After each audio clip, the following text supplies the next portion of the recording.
There is a mine for silver and a place where gold is refined. Iron is taken from the earth and copper is smelted from ore. Mortals put an end to the darkness. They search out the farthest recesses for ore in the blackest darkness. Far from human dwellings, they cut a shaft in places untouched by human feet. Far from other people, they dangle and sway. The earth from which food comes is transformed below as by fire. Lapis lazuli comes from its rocks and its dust contains nuggets of gold. No bird of prey knows that hidden path. No falcon's eye has seen it. Proud beasts do not set foot on it, and no lion prowls there. People assault the flinty rock with their hands and lay bare the roots of the mountains. They tunnel through the rock, their eyes see all its treasures. They search the sources of the rivers and bring hidden things to light. But where can wisdom be found? Where does understanding dwell? No mortal comprehends its worth. It cannot be found in the land of the living. The deep says, it is not in me. The sea says, it is not with me. It cannot be bought with the finest gold, nor can its price be weighed out in silver. It cannot be bought with the gold of Ophir, with precious onyx or lapis lazuli. Neither gold nor crystal can compare with it, nor can it be had for jewels of gold. Coral and jasper are not worthy of mention, for the price of wisdom is beyond rubies. The topaz of Cush cannot compare with it. It cannot be bought with pure gold.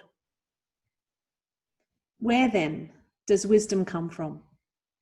Where does understanding dwell? It is hidden from the eyes of every living thing, concealed even from the birds in the sky. Destruction and death say, only a rumor of it has reached our ears.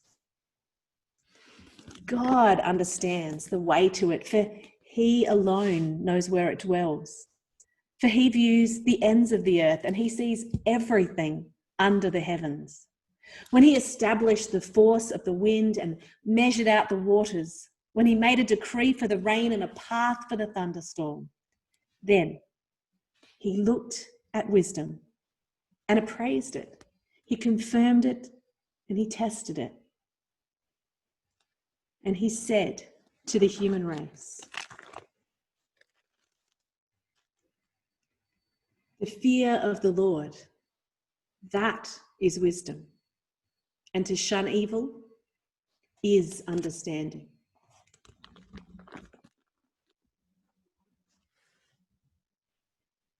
Job continued his discourse.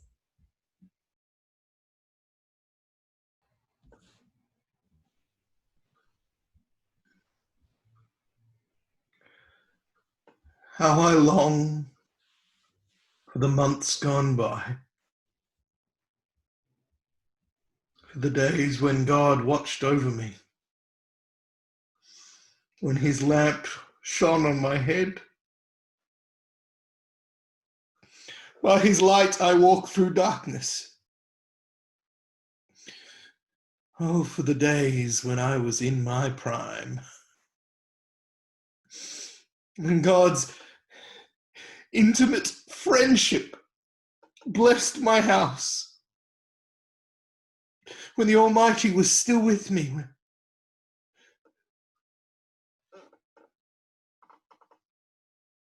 and my children were around me.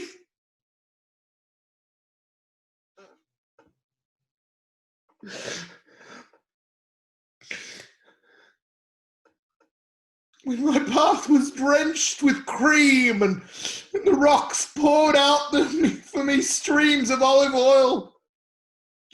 When I went to the gate of the city and took my seat in the public square. The young men, they saw me. They stepped aside, and the old men rose to their feet. The chief men refrained from speaking. They covered their mouths with their hands. The voices of the nobles were hushed, and their tongues stuck to the roof of their mouths. Whoever heard me spoke well of me, and those who saw me commended me, because I rescued the poor who cried for help, and the fatherless who had none to assist them. The one who was dying blessed me. I made the widow's heart sing. I put on righteousness as my clothing. Justice was my robe and my turban. I was eyes to the blind and feet to the lame. I was a father to the needy. I took up the case of the stranger. I broke the fangs of the wicked and snatched the victims from their teeth. I thought, I will die in my own house. My days are numerous as the grains of sand. My roots will reach to the water, and the dew will lie all night on my branches. My glory will not fade. The bow will ever be new in my hand. People listened to me expectantly, waiting in silence for my counsel. After I had spoken, they spoke no more. My words fell gently on their ears. They waited for me as for showers and drank in my words as the spring rain. When I smiled at them, they scarcely believed it. The light of my face was precious to them. I chose the way for them and sat as their chief. I dwelt as a king among his troops. I was like one who comforts mourners.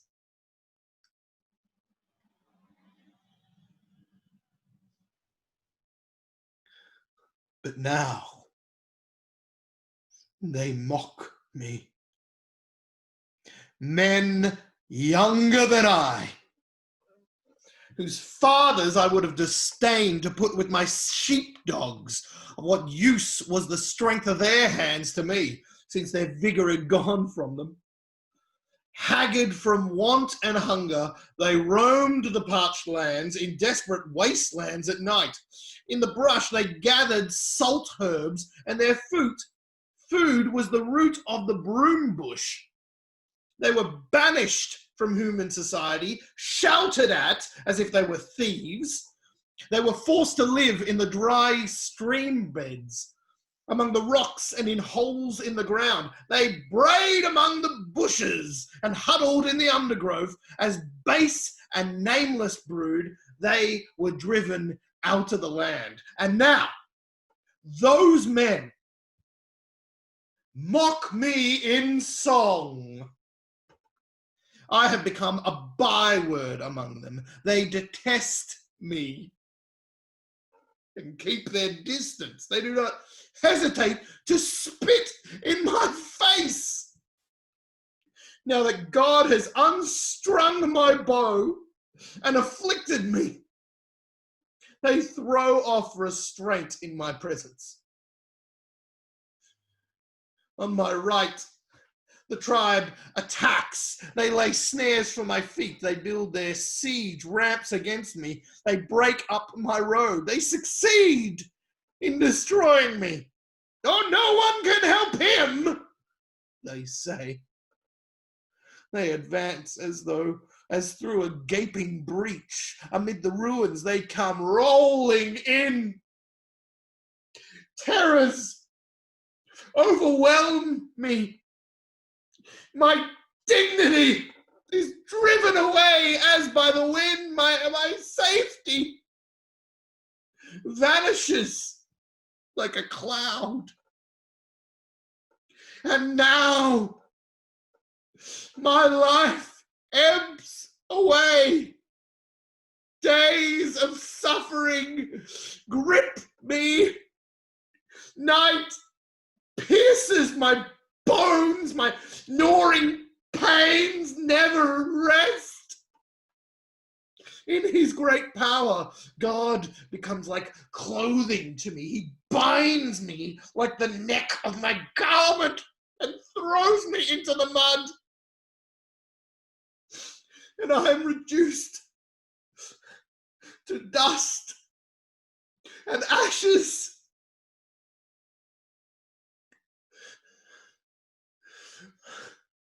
I cry out to you, God.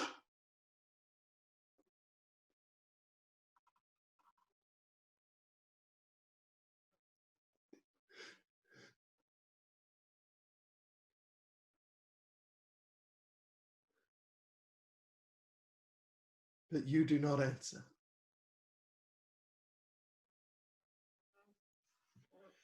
I stand up, but you merely look at me. You turn on me ruthlessly. With the might of your hand, you attack me. You snatch me up and drive me before the wind. You toss me about in the storm. I know you will bring me down to death, to the place appointed for all the living. Surely no one lays a hand on a broken man when he cries for help in his distress. Have I not wept for those in trouble? Have not my soul grieved for the poor? Yet when I hoped for good, evil came. When I looked for the light, then came darkness. The churning inside me never stops. Days of suffering confront me. I go about blackened, but not by the sun. I stand up in the assembly and cry for help. I've become a brother of jackals, a companion of owls. My skin grows black and peels. My body burns with fever. My lyre is turned to mourning, and my pipe to the sound of wailing. See, I made a covenant with my eyes, not to look lustfully at a young woman. For what is our lot from God above, our heritage from the Almighty on high? Is it not ruin for the wicked, disaster for those who do wrong? Does he not see my ways and count my every step?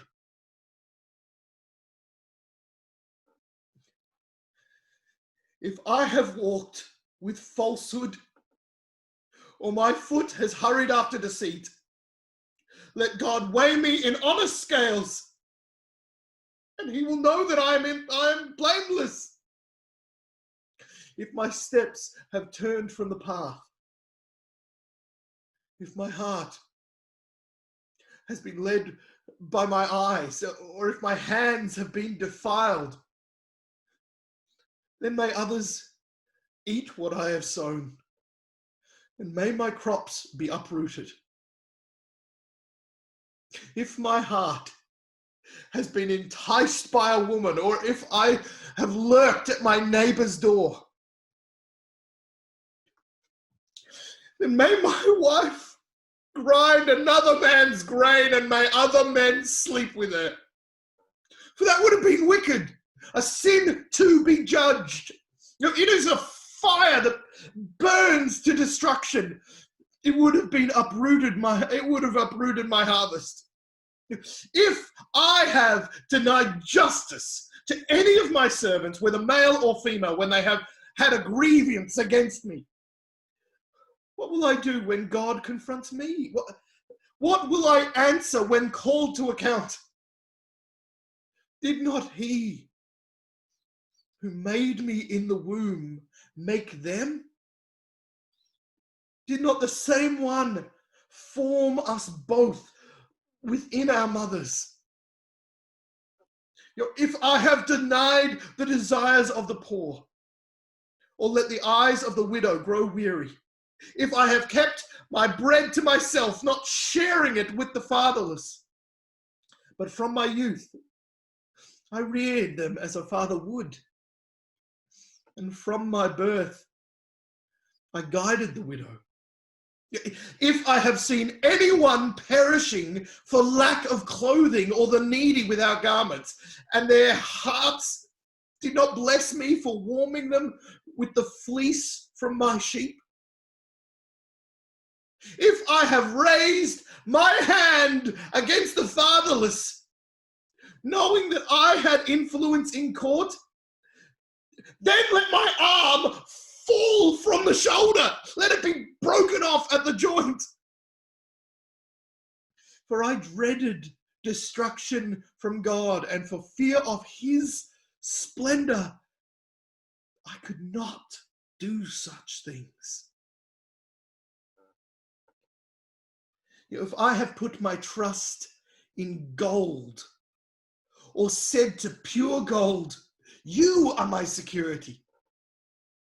If I have rejoiced over my great wealth, the fortune my hands have gained, if I have regarded the sun in its radiance, or the moon moving in splendor, so that my heart was secretly enticed and my hand offered them a kiss of homage, then these also would be sins to be judged. For I would have been unfaithful to God on high. If I have rejoiced at my enemy's misfortune, or gloated over the trouble that came to him, I have not allowed my mouth to sin by invoking a curse against their life. If those of my household have never been said, who has not been filled with Job's meat, but no stranger had to spend the night in the street, for my door was always open to the traveler.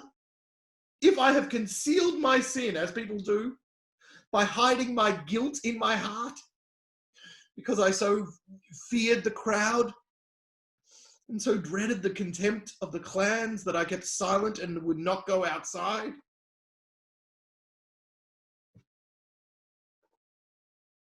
oh, that someone would hear me. I sign now my defense.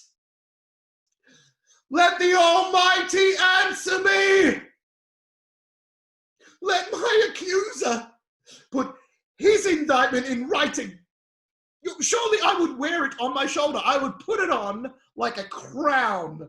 I would give him an account of my every step. I would present it to him as to a ruler. If my land cries out against me, and all its furrows are wet with tears, if I have devoured its yield without payment, or broken the spirit of its tenants, then let briars come up instead of wheat, and stinkweed instead of barley.